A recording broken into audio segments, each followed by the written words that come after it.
નમસ્કાર વિદ્યાર્થી મિત્રો, હું આપ સૌનું હાર્દિક સ્વાગત કરું છું મારી યુટ્યુબ ચેનલમાં, જેનું નામ છે જીટીયુ સ્ટુડન્ટ્સ. તો ફ્રેન્ડ્સ, આજની તારીખ છે 12 જૂન અને આજની તારીખમાં બીજું એક એવું ઇમ્પોર્ટન્ટ સર્ક્યુલર આવેલું છે જે હું તમારી સામે આજે ડિસ્કસ કરવાનો છું. પહેલું ઓલરેડી એક સર્ક્યુલર જે આવી ગયેલું છે એ મેં ડિસ્કસ કરી લીધું છે. જો તમે એ વિડીયો નથી જોયો તો ડોન્ટ વરી, એની લિંક હું ડિસ્ક્રિપ્શન બોક્સમાં મૂકી દઉં છું. તમે એ વિડીયો જરૂર જોઈ લેજો.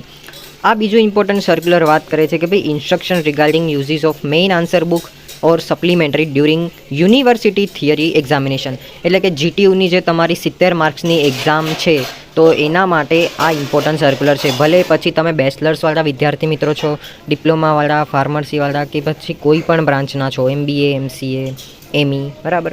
તો બેઝિકલી આ સર્ક્યુલર તમને એવું કહેવા માંગે છે કે ભાઈ જુઓ મિત્રો, આપણે જીટીયુની થિયરી એક્ઝામ તો બધા આપતા હોય છે, બરાબર. તો તમારે સૌથી પહેલાં જે તમારી આન્સર બુક તમને આપવામાં આવે છે, જે તમારે આન્સર એમાં લખો છો, ઓકે. તો મિત્રો સૌથી પહેલાં તમે એમાં શું કરો છો કે તમે તમારી ડિટેલ્સ જે છે ફિલઅપ કરો છો, like enrolment number, seat number વગેરે, બરાબર. પણ એ બધું ન કરતાં પહેલાં તમારે સૌથી પહેલાં જે છે શું કરવાનું રહેશે, તો તમારે પ્રોપર આન્સર બુક ચેક કરવાની રહેશે, ઓકે. એમાં તમારે નોટ કરવાની વાત એવી છે કે ભાઈ કોઈ પેજ તમારું મિસિંગ તો નથી ને. પછી દરેક પેજ નંબર ઉપર લખેલા હોય છે રાઈટ સાઈડ ઉપર, ઓકે.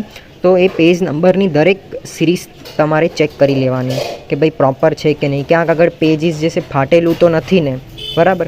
આ 2-3 વસ્તુ તમારે ચેક કરવાની રહેશે.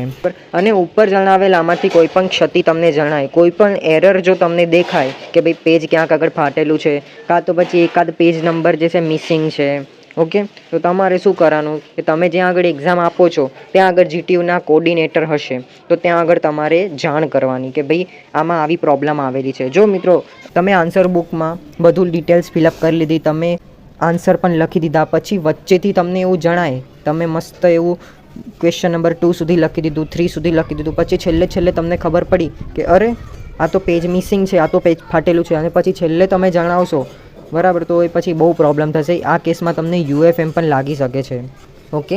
તો આ વસ્તુ તમે ધ્યાનમાં રાખજો મિત્રો. તમારે સૌથી પહેલાં એનરોલમેન્ટ નંબર ને એ બધી ડિટેલ્સ ફિલઅપ કરતાં પહેલાં તમે તમારી આન્સર બુક જે છે એક વખત ચેક કરી લો.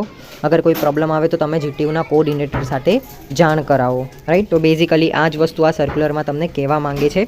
આઈ જસ્ટ હોપ કે તમને આ સર્ક્યુલરમાં ખબર પડી ગઈ હશે કે બેઝિકલી આ સર્ક્યુલર શું કહેવા માંગે છે. Thank you so much for watching my video. Please do like, share and subscribe.